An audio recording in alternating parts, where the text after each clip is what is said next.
die enorme geld- en informatiestromen in goede banen te leiden, is een betrouwbare en geavanceerde infrastructuur nodig. En die wordt in de lucht gehouden door een organisatie die achter de schermen zijn werk doet. Belastingdienst Directie Informatievoorziening. Of kortweg IV.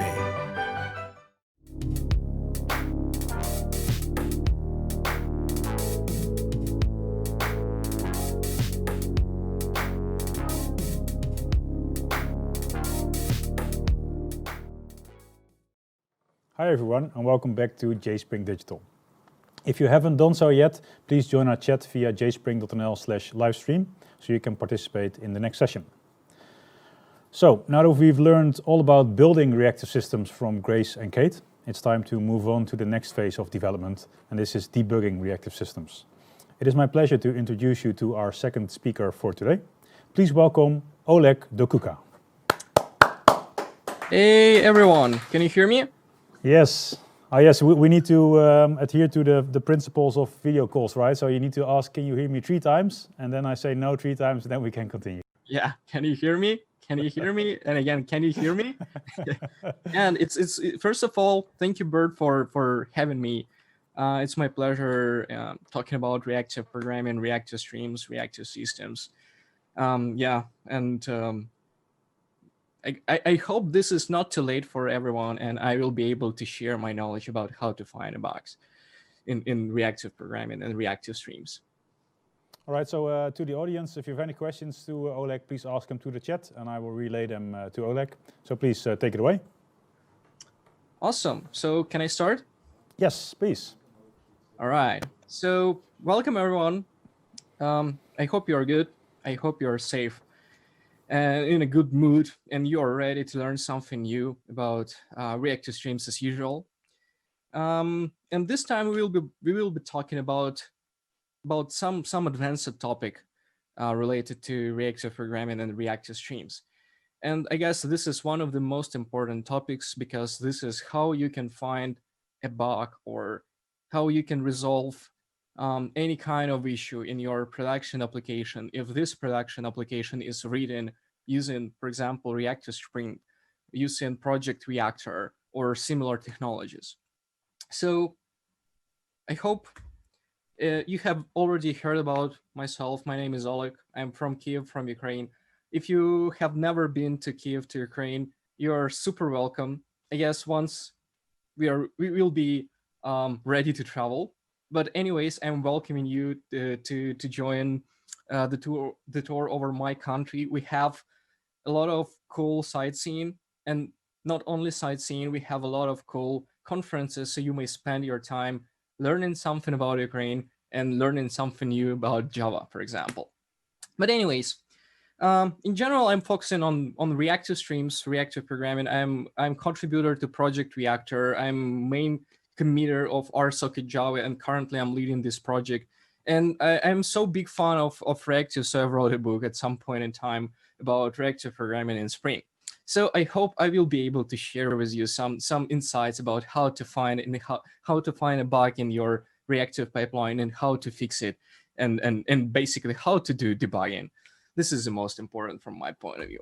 So in general, what will be in this session? In this session, we will be focusing on things like why my flow is so slow. So we will be trying to figure out what should we look at, why normal things doesn't work, and how to fix normal things in order to represent what's going on in, for example, in your reactive application. Then we will be looking at, in general, why my workflow or my application doesn't respond at all. So you executed, for example, a query or a request, and this request should return you some stream of data, but it doesn't return anything. So you might be curious how to figure out what, for example, hang out in this reactive workflow. And we will be looking at that as well. And just in case you're using timeout heavily, we will be looking at how to figure out what is the source or the real source of your timeout. But yeah, about this a little bit later. And after all, I will show you some cool stuff. But yeah, this is later. Some caution for you, and an important alert. If you have never been working with reactive programming, then this session will be real hardcore for you, because we won't be spending time on covering like basics about reactive streams. So you'll be going into certain things, and we will be figuring out how to fix them. So it's not a general purpose session, and if you have never had any experience with Project Reactor or XJava or any other reactive programming tools, then most probably this knowledge will be useful, but you will forget about them having no experience and having no practice after all.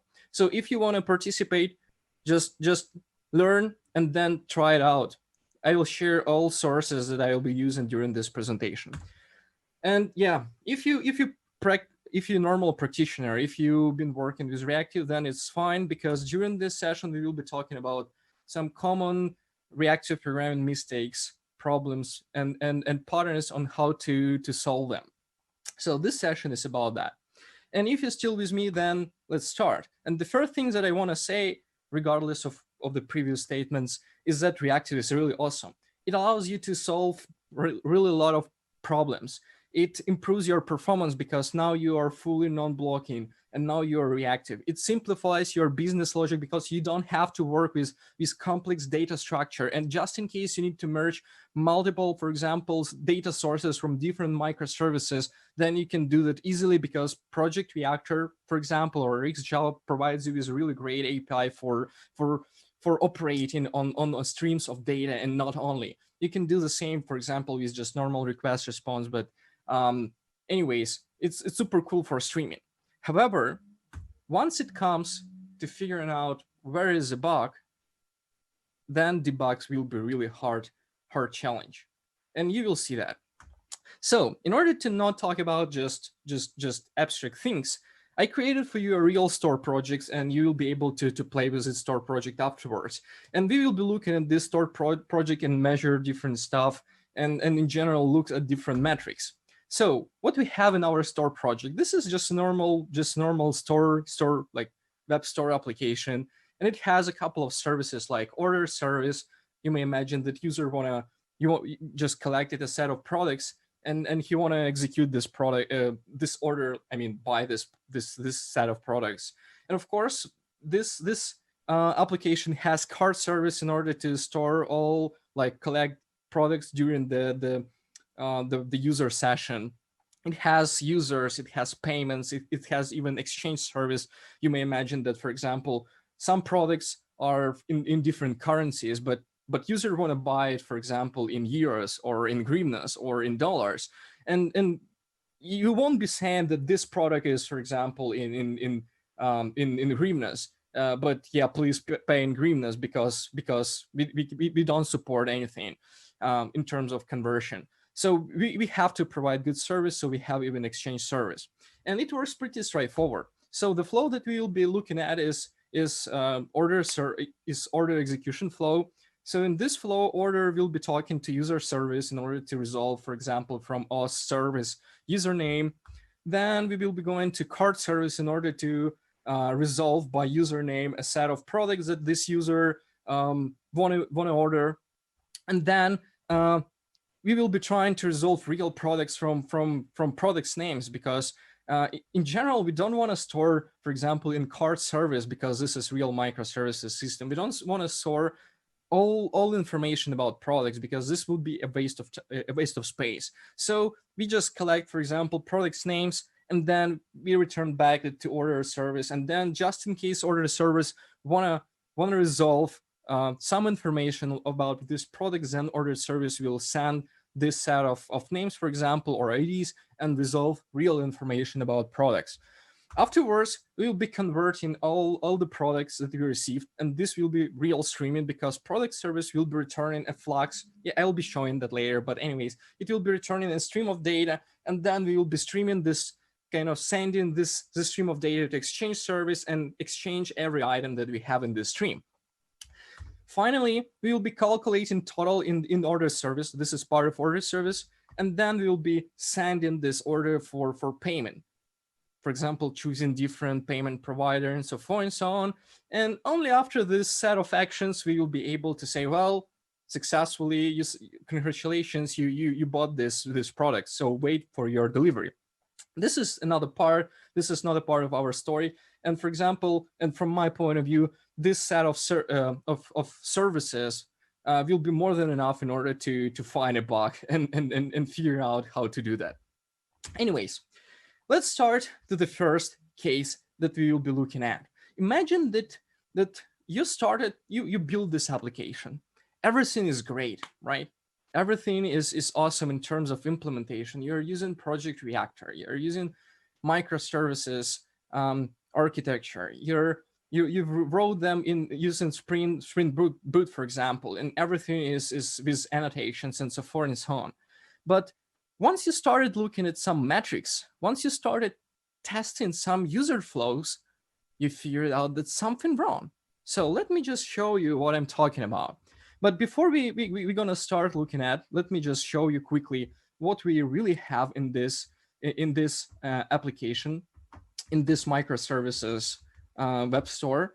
So we really have a set of microservices. We have card application. This is just normal Spring Boot application, nothing special in there.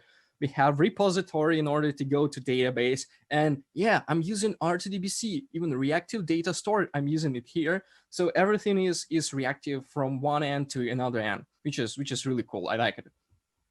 Anyways, here is just normal controller. I'm accepting some requests. And this is basically the whole application. The main difference from just normal application is that, for example, product service in its controller returning along with normal requests. So yeah, if you have never worked with that, just short remark that mono is for single object and flux for real infinite data streaming. So here in this application, we are using real data streaming. And for simplicity, we are using application stream JSON values. So we send server send events in order to deliver values found from the database. Database are finding them, for example, asynchronously returning elements as soon as possible, and then we send them to our client as soon as possible as well. And by doing that, we are kind of minimizing the latency and improving performance. So this is the main purpose why, for example, one developer may design such an API. Along with that, we have API like get all products. You may imagine the use case for this API is you're loading web page, right? You're loading web page, and then you have this kind of pagination. But pagination is not cool anymore when you have stream of data, right? So having stream of data, you can kind of control using back pressure, implement it in reactive streams. You can control the data flow, and you can say, well, I want to get, for example, 10 elements, and this stream will be sending you 10 elements. So this API is exactly designed for that with the assumption that there is back pressure, and we assume that it should work fast, and everything should be really awesome. So this is the application. We will be looking at order application later, but now let's go and take a look at what, for example, at some kind of tests that for example, our user may execute during the web page, or for example, our quality assurance team may try to test in order to figure out what's going on, whether performance is good, and so forth and so on. So we have this workflow in which we are getting all the products. We are emulating this kind of pagination. We are trying to say that users wanna look at some orders, and then the user wanna store some data in the card service. So we have kind of streaming pipeline where we're doing one thing, when we're storing data in another microservice, and then we wanna kind of look at how long it's gonna be executed by doing simple measurement like this. So we say this is started, this is ended, and we will figure out what is the time. And why we are doing that, because of course we have some metrics. So in this application, we are using the best practice. So we are measuring all the endpoints. We are collecting all the information in systems like Zipkin. So we have all this kind of tools, but we want to make sure that it works as expected, right? That's what we want to see. So let's start and let's execute this app and see that it works at least. Yeah, something may go wrong, so just in case, be prepared to see some real bugs. But anyways, let's start. So I'm running my app.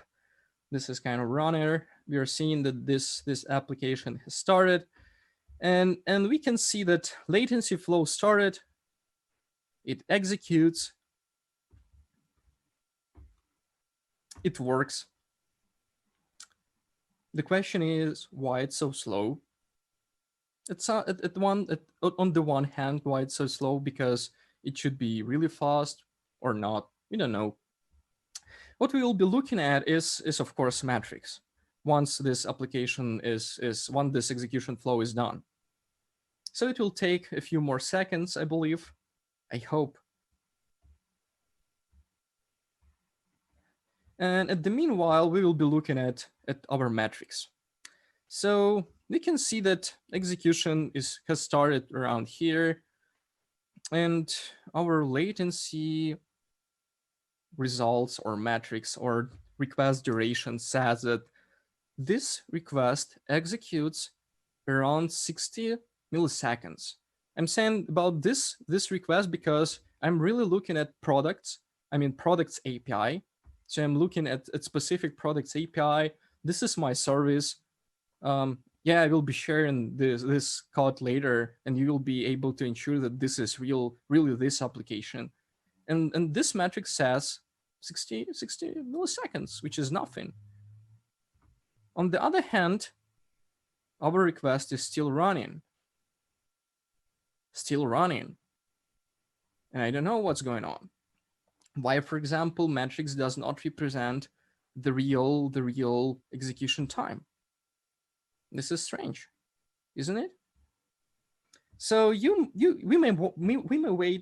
might wait for a while, of course, and so forth and so on. But the main problem that you might end up when you start using reactive programming, when you start using Spring Webflux, when you start using reactive streams, is that normal tooling doesn't work anymore. Why doesn't it work anymore? First of all, because reactive streams is something different from normal streaming. For example, from gRPC perspective, it's not the same as gRPC. It's not just data stream pushing. It's not the same as Kafka and other tools. Well, Kafka is kind of similar, but anyways, it's not the same as the stream that you've been using before. In order to understand what is the difference, we have to look at something called reactive streams lifecycle. And in order to understand, for example, why one pipeline may be slow, or in order to understand which component from this pipeline is really slow, or is the result root cause of your slow data sending, you have to understand what's in general what is going on in reactive streams in general. So in few words, let's take a look at this really simple example. So this is a pipeline that you can write, for example, using Project Reactor. Nothing is complex in that. And at the same time, there is a lot of complex things. First of all, nothing will be happening. Why? The answer is because nobody is subscribed. In order to start your stream, you have to make sure that you really subscribe it. So first, if you, for example, for any reasons, not getting any response, and for example, if you want to make sure that something is really running, make sure that your Flux is subscribed. This is the first step. All right, this is the easiest. Afterwards, once you subscribe it, your subscriber is kind of propagated to your publisher. And once your publisher gets your subscriber, the first thing that your publisher will be doing is sending subscription. Subscription is in UKIT in the town or in the reactive, in streaming world. This is basically a contract between your data producer and your data consumer. And using this subscription, your subscriber will be able to do data flow control. You may wonder how. Basically, once the subscriber receives subscription, the first things that subscribers should do, I mean, if the subscribers haven't done this, nothing will be happening at all for forever. the first thing that subscribers should do once it gets a subscription, it should say request. Of course, this is happening inside Project Reactor tooling, for example. Of course, you have control to this stuff. But just in case you started using subscription and you forgot to call request, that may be the source of your issue. Anyways, in order to start receiving data, subscribers should say subscription request or give me some number of elements. For example, give me 5 elements. And the most important is that once publisher received this request, it will be allowed to send exactly this number of elements or less. So over the times, publisher will be sending and executing on next method again and again and again until it sent the requested number of elements or until it terminated. So this is a life cycle. And the most important that you should note here is that there is one more thing comparing to normal streaming. There is back pressure. And back pressure is really cool stuff because it allows you to control your flow of data. So just in case you are slow, you can say, wait a little bit, and your producer will be waiting until you are ready. On the other hand, this might be another point of failure because now having data producer, which might be slow, you can have data requester, which is slow as well.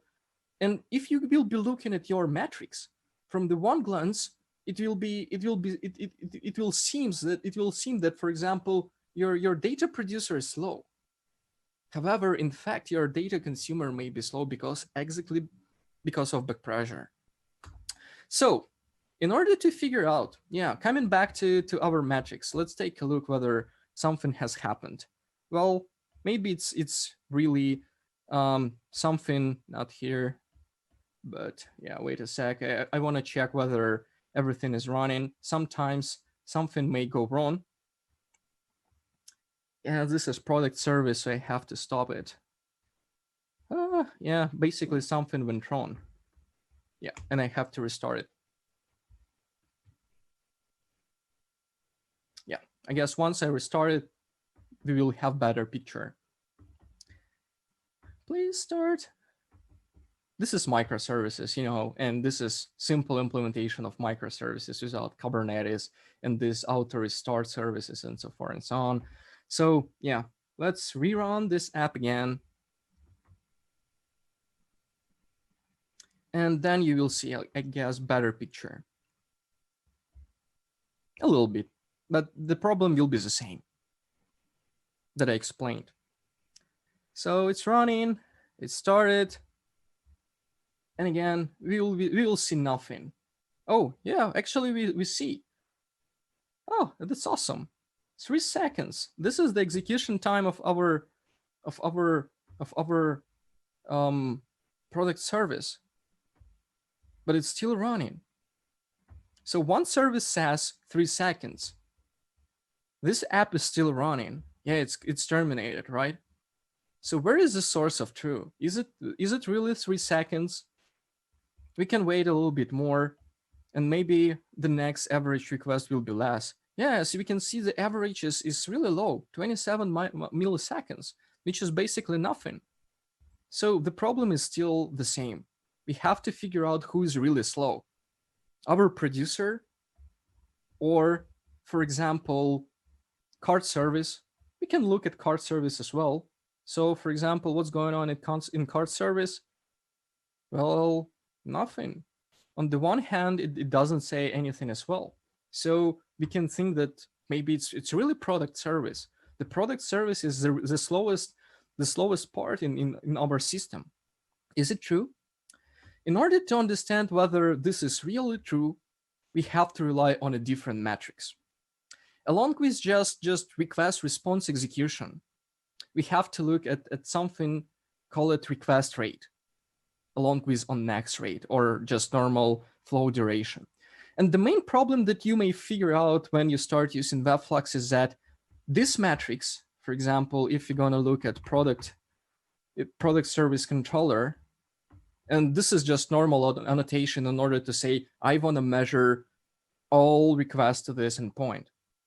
And this metrics doesn't work when you return Flux. and when it comes to the server sent events, because this metric will be measuring the first response, the first headers that comes back from your server to your client back. And this will be really wrong metrics, unreliable metrics. And in order to figure out and get real metrics in your reactive streams, you have to use reactor metrics. Reactor metrics measure all the important things that you really need in order to understand what's going on in your flux. So just in order to give you a little bit of insights about what's going on in flux metrics, I want to open the source code of this. Yeah, let's reopen it. Yeah, in order to get flux metrics. Yeah, better font. In general, Spring is used in Micrometer. I hope you heard about this universal tooling for metrics collecting. And in few words, flux metrics collect along with just normal execution flow. It collects the number of on next call it during this flux execution, the interval between every on next, so you can figure out what is the rate of your producer, and along with that it counts number of requests. So it measures the value sent in request. It measures how frequently requests were called, and using these metrics you can figure out what's going on in your app, in your reactive app, in your streaming app. So all these metrics basically are available as a normal like metrics. For example, Prometheus endpoint I'm using in this app, Prometheus. And previously the things that were reported was just normal HTTP. But now with this, for example, flux metrics enabled, you can get something like reactor metrics, which collect delay between on next, which collect yeah, where is that? Let's look at no, reactor. Yeah, which collects request rate and so forth and so on. And all this information now available in, for example, in Prometheus, and of course available in your dashboard. So in order to get real insights about your application productivity, about real numbers, you have to use flux metrics. And using this metrics, you can collect, for example, flow duration. This is one of the important things. And looking at this duration, we can see that, for example, duration of our get all products endpoints. Yeah, you can configure all this information as well, because Project Reactor provides things like, yeah, let me go to products controller and show you how you can configure that. It provides you with things like name of your pipeline. So you can name your pipeline, and then metrics will take this information in order to report some extra text to your Prometheus, for example. Also, you can provide some extra text like service name, products, method name, get all. And then having all this information, you can filter out your metrics, and you can see, well, this is the duration of my flow. It takes around 17 seconds, which is not good. So maybe it's really the source of problem. However, as I said, now you have to look at another metrics, at request rate. And here we have at the bottom, we have request rate. And as you can see, we have really low request rate. So this is the number of requests per second. And as you can see that on average, our subscriber was requesting around 60 elements, give me 60 elements per second. So now you may imagine that you have, for example, 1,000 of products in your database, and now you're streaming all this information back to your, for example, UI. And having this low rate of metrics, of course, your application will say, or your previous metrics, you'll be saying that your producer is slow. However, in fact, your consumer is slow. In order to ensure that this is really consumer and not a producer, and not other services, as you might see, as you might thought, we will be trying to fix it a little bit. For example, let's take a look at our app let's take a look at our latency workflow. And just in order to make sure, for example, that this is not related to our producer, we can command some operators. And I will be explaining what those operators does later and how you can tune them. So by restarting this runner and this service, and by running the same code without extra logic, you'll get absolutely different picture in your application metrics. So it's running, and we will be seeing, yeah, it started and it started, ended. So as you can see, it works much faster. And now, here we go. This is the difference. 100, oh, even more, 300 or 400 requests per second. Yeah, even more. Yeah, it will be rising and rising and rising until some stabilization point. And as you can see now, subscriber request rate is really high, which means that now producer can freely produce values. And if we go back to, for example, to our previous view of flow duration, we will see that, yeah, it should be lower after some time. Yeah. Oh, maybe I'm showing something different. But anyways, it should be lower. It should be faster because our consumer requests more, and our data producer should be faster as well. Maybe it's a picture of how it's fast. Anyways, you got the point. So coming back to the operators that you have seen, and what you should remember once you started using, for example, operators like filter when, like flat map, like concate map. All these operators has buffers inside it. Buffers mean that now you are not allowed to send as many elements as before. And in order to get high performance, or at least stable performance, acceptable performance for your application, we have to configure buffers which are big enough. So, for example, if you want to get more requests, what you might want to do is, for example, configuring bigger buffer size and say, well, I believe that I can store in memory, for example, 200 of elements. So please request more. And you will see the change in the performance picture, for example, in request rate picture. On the other hand, FlatMap also has something like concurrency. FlatMap is the operator which basically allows you to parallel your execution, or kind of parallel your execution. So you may imagine that now you have stream of data coming in, and now you want to say, I want to get item A, B, C, D. And as soon as element comes in, you request, you do an asynchronous request. And you can do, I don't know, by default, it's 256 requests prefetched from upstream, and you can have 256 parallel stream executing, which should improve your performance a lot. But on the other hand, 256 means that this operator has a buffer as well.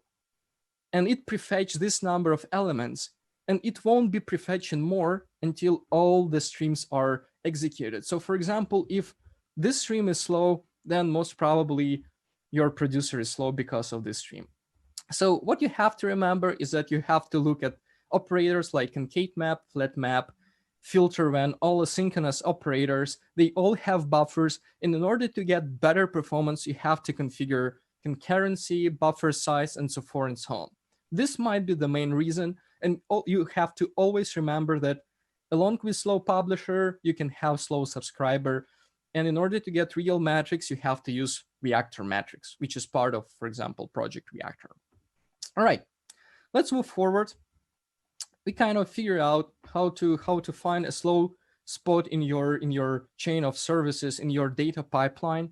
But this is not the only problem that you may end up with. Yeah, let's just rehearse. Let's just rehearse some takeaways and memorize what we learned. First of all, you have to remember that Webflux doesn't provide you with representative metrics when it comes to real streaming. So in order to get real streaming, you have to remember that Flux and your subscriber has different kind of methods to control your stream. So request is the same important as on next rate. And in order to understand the general picture of your data pipeline, you have to look at request rate along with on next rate. And in order to get real picture of your flow, of your flux, you have to use reactor metrics, which provide proper instrumentation in order to measure real performance of your data pipeline. All right, so that was the first part. And the second part is, who is the bad, or where is the bug, or you started a request and then it suddenly stopped to respond back. You may imagine that you executed a request. You're waiting, you're sitting and waiting for result.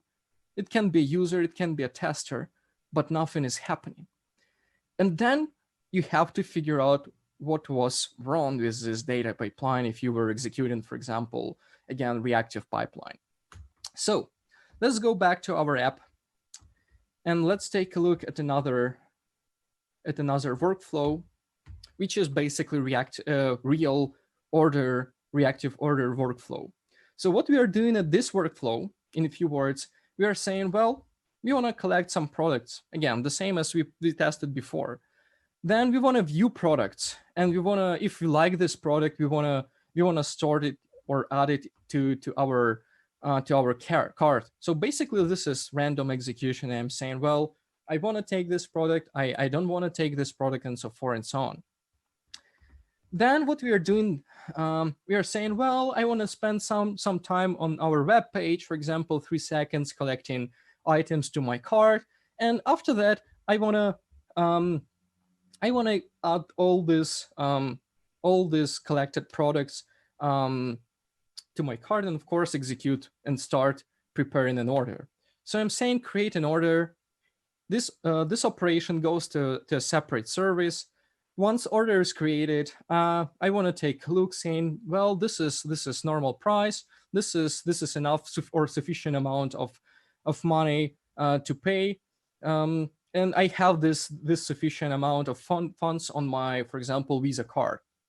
So I'm saying, once I'm ready, I want to submit this order, and I want to wait until payment is completed. So this is the flow, the test flow that you may write down, or someone else may write down. And now we have the same basically execution as before. So let's just simply run it and see what's happened. What's going to happen? And then based from like starting from that point, we will be trying to figure out what to do next. For example, in order to figure out what went wrong. So our application is running. The workflow has started. We will be waiting.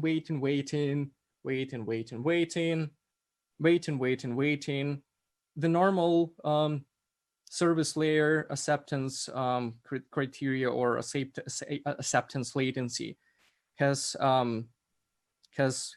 not anymore accepted. So it's still working. You may spend a few hours, but nothing's gonna happen.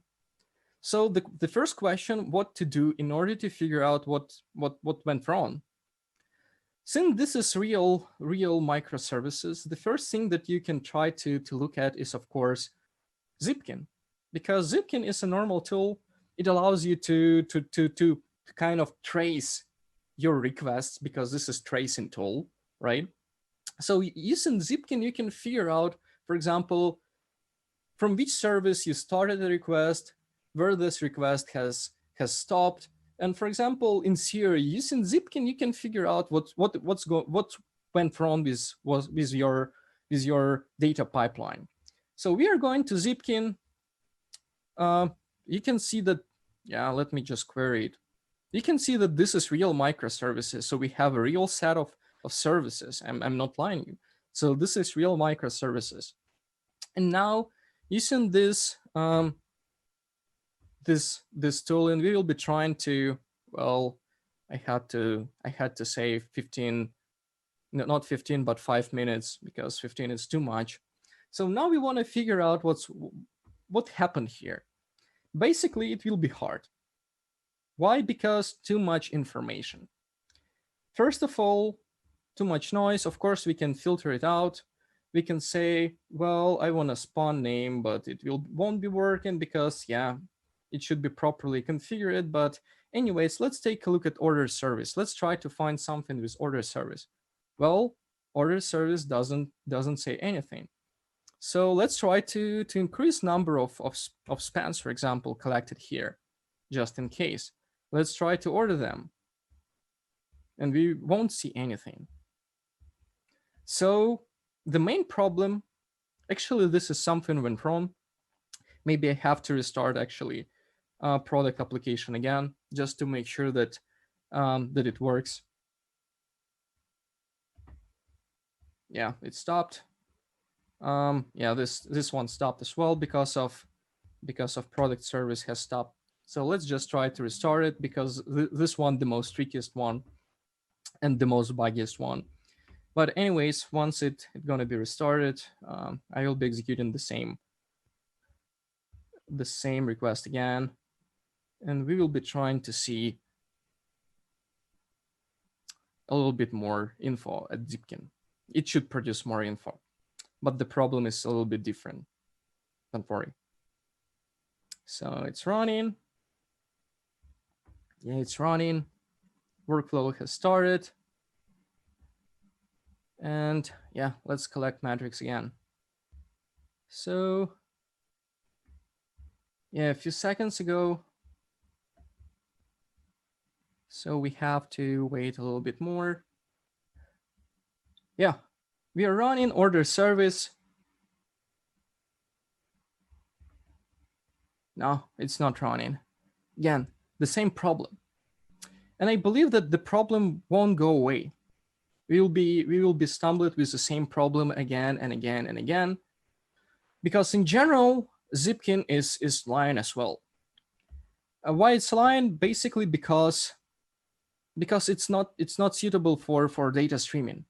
I mean, it shows that one request went from one service to another, like here, but it won't be representing the real duration. Yeah, of course, it doesn't show anything at all, which is sad, of course. But anyways, what you will see once you start using Zipkin is that your execution, for example, in this case, if we go back to product service, you will see that this service is pretty fast. Oh yeah, let me do another thing. So let me stop this service and let me go back to our previous workflow and let me rerun it again. And you will see what I'm talking about. You remember that that our workflow, this one were super slow, and we remember that it was super slow because of buffers and request prefetch. Yeah, let me just return back all this stuff and run it again.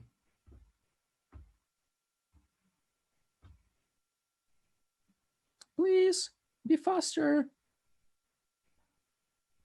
All right, it's running. It started. Yeah, it started. And if we go and look at Zipkin again,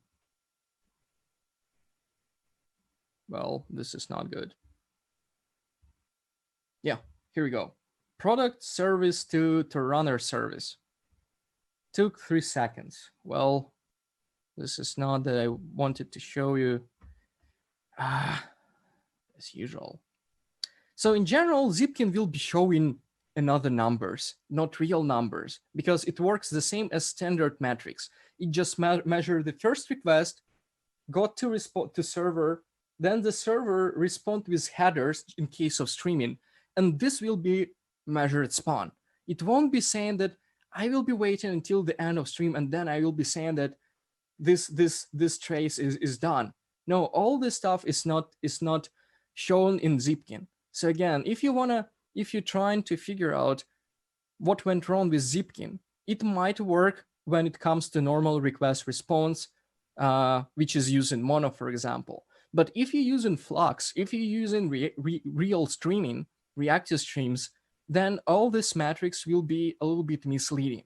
And in order to figure out where is the real source of bug, we have to use a little bit different tooling. So let's go back to our original workflow. And let's try to figure out what went wrong.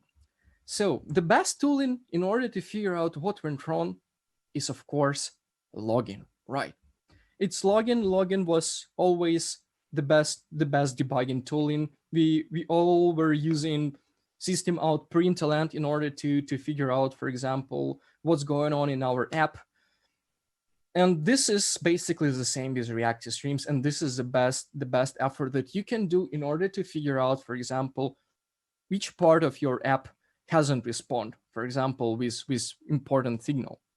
So what you should use? Should you use normal login? Of course, you can try to use it, but what you would need to do in order to, for example, figure out that your stream is subscribed, because subscription to stream is important metric. In order to figure out that your stream is subscribed, you would need to say don't subscribe, and then you would have to say that log some info, and then in order to, for example, measure that your stream is completed, you would need to do something like do on complete or do finally. And in general, this is a little bit ugly, because you would need to write too many operators. And the first thing that you have to look at is real Reactor login. Reactor provides you with really awesome login API and login operators, which first of all allows you to trace everything that's happened within your stream. So for example, if you add just one log into your pipeline, so yeah, let me just restart order service just in case, and let me start runner app in order to execute this pipeline. So once this pipeline is started, you will see really full trace of everything that happens within your stream. Well, it's too early. Come on, please start order service. Yeah, it's starting. Awesome. And now runner app.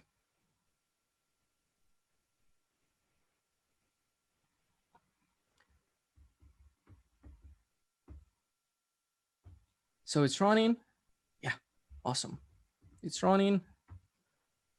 And yeah, once we subscribe it, along with started, which is of course primitive type of login when it comes to streaming, you can see everything which is going on within your reactive streams. And of course, if you just put this log at the very end, the only thing that you will see is the signals that goes through this operator. So in this case, what we have seen is unsubscribe, which means that we have subscribed successfully to our pipeline, and request, which means that data were subscribed, data were requested. So producer should produce, because we said, well, give me everything, which should be fine, right? Of course, the bad point about this login is that this is absolutely not representative. And of course, this can be fixed. How you can fix it? It's really easy. You can say, well, I want to name my log with some name or with some label. And for example, what you can do, you can say before or after order submission. So basically, that should say that this is the end of your pipeline. And along with that, what you can do, yeah, let me name it like this. What you can do, you can say log level, for example, info. And in general, you might not need all this kind of signals. For example, if you say just log everything, you will get a ton of info, because every signal will be logged in. In order to get real metrics or the most important information, you have to say, for example, I'm interested in stream subscribed and stream terminated. And you can do that really easy by saying, I want to track signals like unsubscribe. I want to track signals like incomplete. Come on, incomplete. And of course, you want to track on error just in case something went wrong. So having this pattern, you will be able to get much better picture. So let me restart it. And you will see that this label will be changed.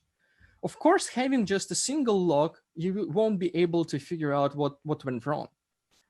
In order to find the source of, or the spot of bug, or the spot of, or who is responsible for this hang, you have to use scientific method.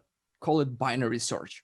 Binary search in context of reactive streams is putting your log somewhere between your operators. And of course, binary means that you have to put it in the middle. Then if everything is good in the middle, you have to go upper or lower, depends on the signals that you observed, and so forth and so on.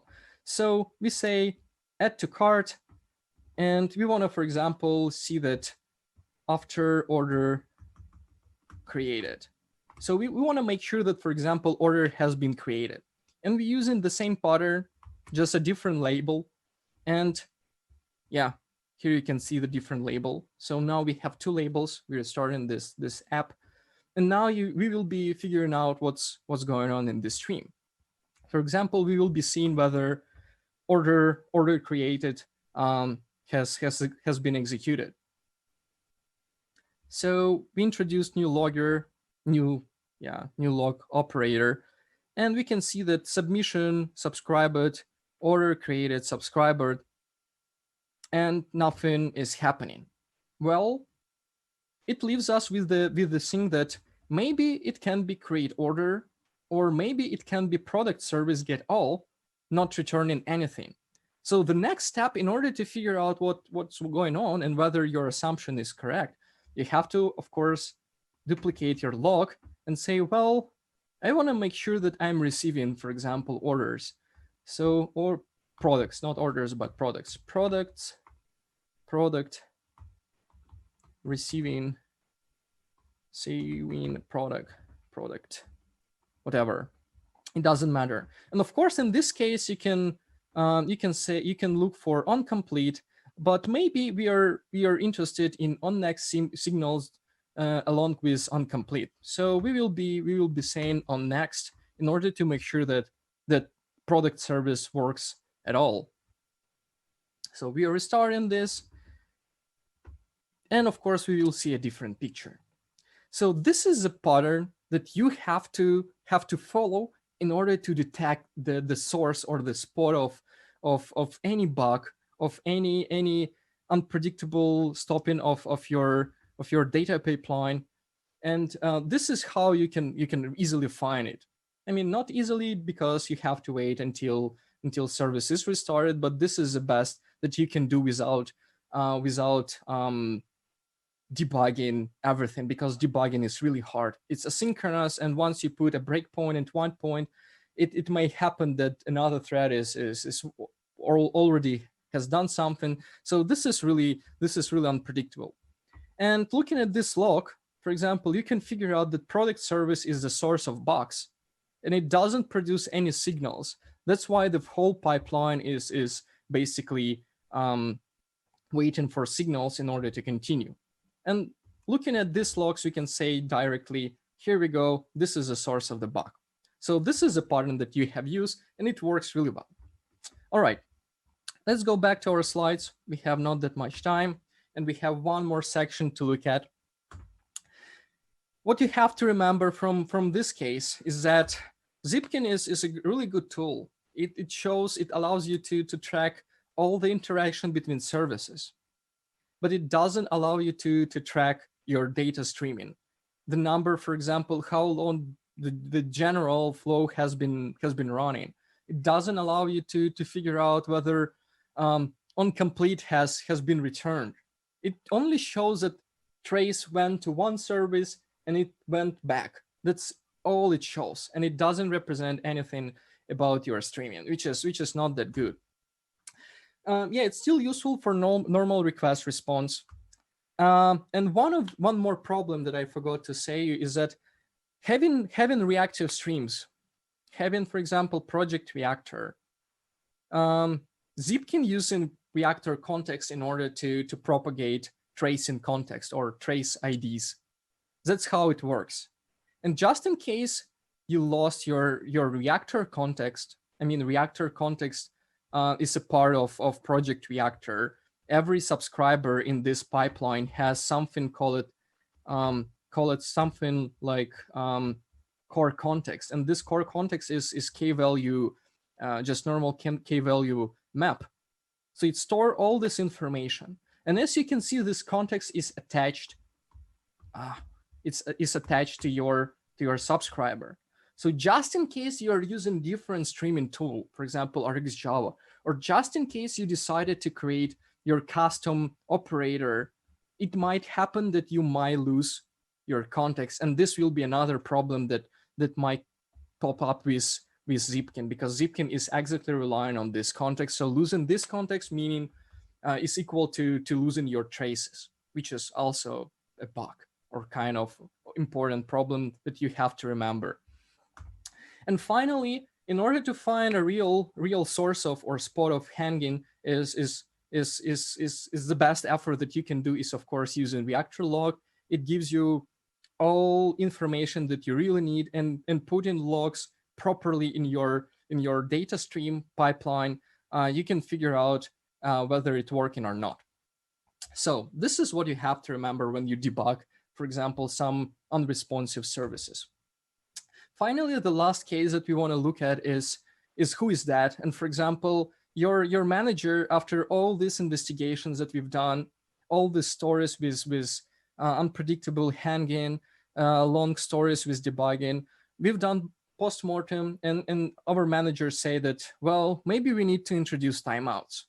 And timeouts is good because if something went wrong, if some part of your app doesn't respond, then you can figure out, because you will get exception saying that, well, this for example component time it out, which is good. However, is it good as it sounds? In order to get it, we will go to the next section, to the next example. We won't be looking into this app because this is too hard, and as you can see, this takes too much time. We will be going to really not big pipeline, which does some business logic as well. So here we have a data streaming pipe, which streams some data, which does external calls, which says I allows only 5 streams in parallel. Then it uses subscribe on, filter, and blah, blah, blah. So let's try to run it. Yeah, let's try to test and say run it. And we will see whether it timeouts or not. Maybe if it's not timeouts, I will tune a little bit of the code. But yeah, we will figure out. Okay, something went wrong. Something happened. Well, is it this one? Yeah, it is. And after all, we got this timeout exception, which says the one who we have to blame is publish on. So we look at publish on, and it doesn't seem that publish on is responsible of timeout. And unfortunately, publish on is not responsible.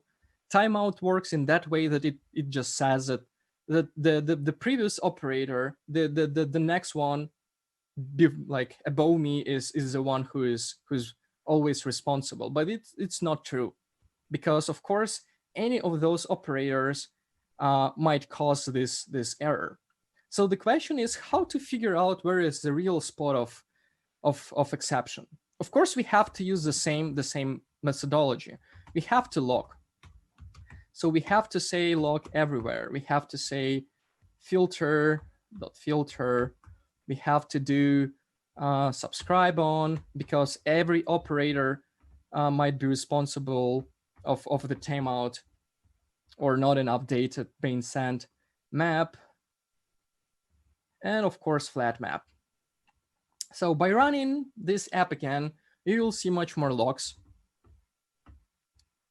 And for example, analyzing those logs, you will be able to figure out where is the spot of issue. Of course, we need to add one more log because it doesn't say that anything were sent. So we have to say map again, and we have to say range. And restart it again. So analyzing the logs, we will be able to see that the data pipeline is working. So for example, what we can see here is that if we search for range, we will see that range got request 5, which means that FlatMap has requested something.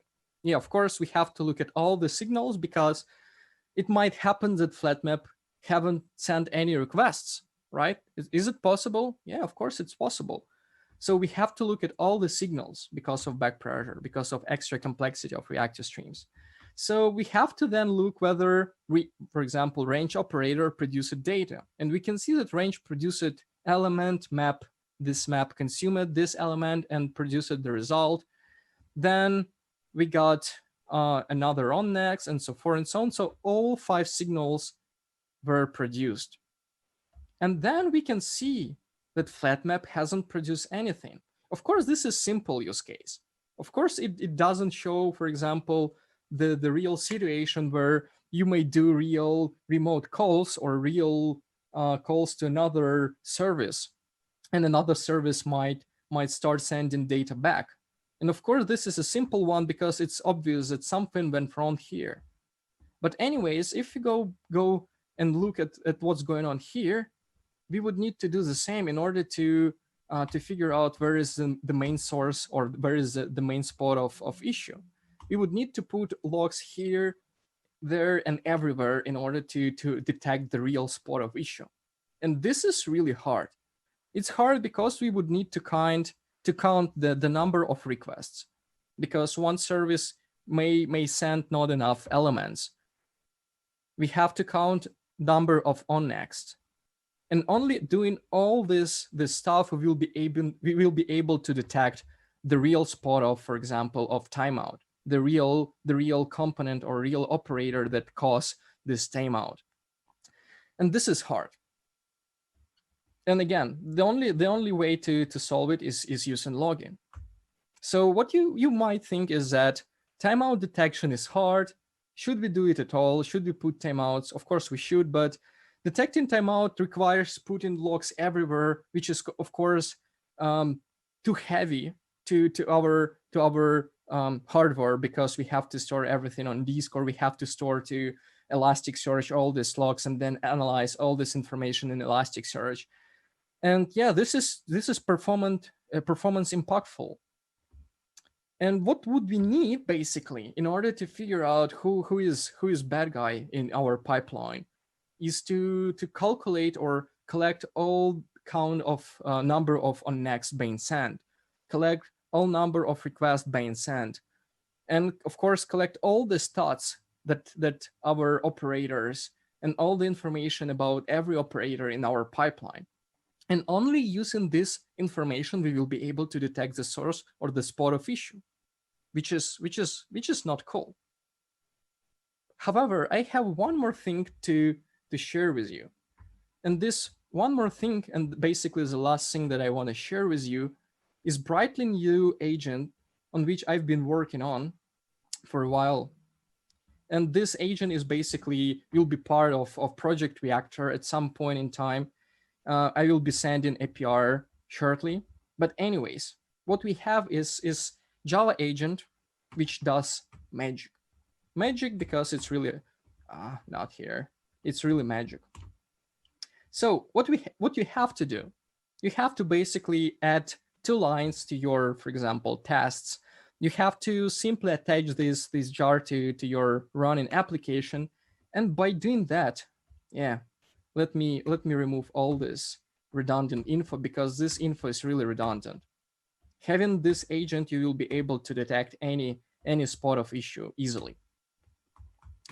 So by removing all this redundant information and just by having these 2 lines in your app, you will be able to get the following. It's running, it stopped, but now you have this awesome traces and stats and all the information about your pipeline, everything that you need in order to figure out what happened. And of course, this is one of the way to represent what happened in your pipeline, because this is because every stream is basically a graph. But anyways, let's go to the bottom and you will see that. So here is all the information collected during the execution. You can see, for example, that flux metric were requested with unbounded number of elements, but produced anything or nothing. And of course, you can easily navigate to this point. Thanks to Sergey Yegorov, because I've been stolen part of the implementation from real Reactor tools. Then following the same analyze, we can see that set of operators produced nothing. We can see that request rate has changed, which is useful as well. Then we can go to the very top and we can say, well, flux range got request 5, produced 5 elements. We can see how long did it take to produce every element, which is awesome as well. We can see flat map did its job. And then we can see that flat map got request 256 and produced nothing. And this is collected for you. You don't have to write any logs. This is awesome. And then you can start looking closer to for example, what were in flat map.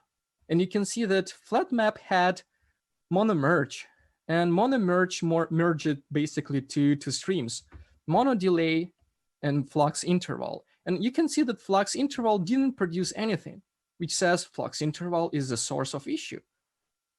And it's advise you and say, hey, look at this one. And the same with mono delay. Mono delay is a little bit better. Mono delay requested anything and produced 1 element. So mono delay did a job. The same for subscriber context did a job. And then we can see then, mono then, produced anything. So we're looking forward and further, and we can see that mono flat map, another mono flat map in mono flat map, didn't produce anything again. And by analyzing all this graph, we can find all the spots of issues. For example, that somewhere in our code we used mono never, which should be used really carefully, and we have to pay attention to the spots where we use it. But anyways, someone put mono never, and here we go. This is the source of our pipeline hanging or timeout. And you can find it, which is awesome with this tooling. All right, you will be able to find all this information in all this tooling later. I will be sharing all this stuff, but we have to go to the very end. So what you should take away from this presentation is, first of all, you have to remember that reactive streams is not the same as normal streams, because it has different life cycle. You have to subscribe, you have to request, and then only after these actions you will be able to get some number of elements. And the number of elements, of course, depends on other operators, which has different size, different buffers, different prefetch size, and so forth and so on. Default tracing metrics that you've been using for a long time, for example, with Spring Web MVC, doesn't work that well with streaming. So you have to use Reactor metrics in order to collect real streams. You have to use login everywhere where it's possible in order to trace what's going on in your apps. Of course, you can use Elasticsearch to collect all these logs and then sort them out in order to see the full picture, which one of the options.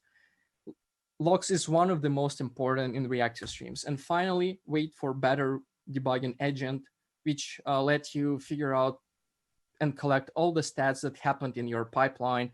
And by having this tool, you will be able to easily debug your reactive streams and for example, Project Reactor in particular. That's all from my side. If you have any questions, I'm ready to answer them, but I believe that this will happen asynchronously. Thank you for your attention. Thanks a lot, Oleg, for sharing your experience with us. We are almost out of time, or actually way out of time, but we still have room for a couple of questions. So the first one is about caching. Let's say that you have an endpoint that fetches data from sort of a source, and it produces a mono or a flux. How can you cache this result if you don't want to call the same source again? So yeah, actually this is another tricky thing. And the trickiest or the tricky part is related to the fact that Spring doesn't provide you with caching when it comes to reactive streams again. So the only way to find to cache your data stream is using Reactor add-ons. Let me share my screen again. This will be shortly. The only way to cache your stream is using Reactor add-ons. Reactor add-ons, and Reactor add-ons has additions to Project Reactor, and one of the additions is basically caching. So using those operators, for example, you can store cache mono or cache flags as beans, or for example, this is one of the options. So you can store all this information as a beans or services, and then every time that you, for example, subscribe to your pipeline, first of all, this kind of extra operator for flags or mono will be looking at some specific store, for example, at external data storage for some information, and if there is nothing in your data store, it will be going to request data from external service. So this is one of the options, but this option would require you to implement another cache manager or own service. For example, what I have done in Exchange service, I implemented such caching, for example, caching of currency, because we don't have to prefetch currency on every request, because currency changes not that frequently. So we can, for example, request or update information about currency once per hour, for example. So what I have implemented is kind of caching layer, which looks like this. In this example, I'm not using cache mono or cache flags. What I'm doing is I'm doing this logic on my own. I'm saying, well, I want to find some information in my database. If my database has something, for example, and this something is not expired, so I'm checking the date of last update and current date and time. And if for example, everything is good, I'm supplying this information or this currency rates. Otherwise, I'm saying that this data source is empty. And then once I got, for example, empty response, I'm saying, well, let's switch to another pipeline and let's try to fetch this information from external service. And once I have done this, I stored all this information back. Of course, this is a little bit ugly or uglier. And of course, using, for example, cache mono, you can implement something similar, much simpler and a little bit more elegant. Okay, let's move on. Otherwise, we won't be home in time for dinner. Yeah, sure. So you showed log statements to debug pipelines, also the agent you're working on. Is there a way to put breakpoints on part of the pipeline? Yeah, of course it's possible. Of course you can do. You can put your breakpoints in your, for example, lambdas. So let me share my screen again, and you can put, for example, lambda here, and there and everywhere. But the main problem is that once you step out from your lambda or from your method, you will get into Reactor world, and Reactor world is not that for example. I mean, not that cool and not that simple as your execution pipeline, which is declarative, which is functional. Once you step into reactive world, the next that you will see is, for example, on next, and you won't be able to do anything with it. Of course, you can put breakpoint and then say continue, and you can catch, for example, all the elements that goes over, but this will be really hard. Especially this will be really hard when it comes to debugging real production services, because it's impossible to say, I want to attach and I want to put breakpoints in all the methods and lambdas that I want to figure out what's going on with them. Yeah, so you're best going down that you can do is the rabbit login. hole pretty quickly. Yeah, so, sure. yeah, okay. So now final question, and actually the same question we asked to Kate and Grace. So reactive programming looks pretty awesome. Should we use reactive programming all the time or only for specific use cases? So this is really good question, and I have answered because I answered a lot of times on this question. First of all, you have to think about your about your application. So if you have lots of services, if you have lots of I/O, then if you pay a lot for your cloud, then you have to consider non-blocking programming. I'm saying non-blocking because non-blocking is the solution for that. It saves your hardware, it saves your performance, it increases your performance and latency and so forth and so on. If you don't have that many developers that knows much about non-blocking, about concurrent data structure, about all this internal complexity, then the next layer that simplifies your application sources is reactive programming, because it's non-blocking. It provides you with better API. It provides you with set of operators which let you easily process all the information. And reactive programming, reactive tooling, for example, Project Reactor hides all this complexity related to concurrent data structure, related to concurrent data modification, and so on and so forth and so on. So using reactive programming, you will be able to write down much simpler and almost the same performant code. On the other hand, if you have simple app, if you don't have much load, for example, if you have just a couple of 100 requests per second or per hour, then you don't have to use reactive programming, because this is extra complexity, because you would need to learn it, you would need to debug it, and as you can see, it's really hard to figure out what's going on, because this is fully asynchronous and non-blocking, even so it looks pretty declarative and straightforward. But it's, again, it has complexity, and you would need to learn how to do that, and you would need to live with that later. Yeah. So in general, use it when you need it, and not because you can. Yeah, of course. Okay, good. So thanks a lot for sharing your experience with us today, Oleh. Please stay around for a while in the chat to answer some more questions. Sure. And to everybody watching the stream, thanks for joining us today. Thanks as well to our sponsors for making JSpring Digital possible.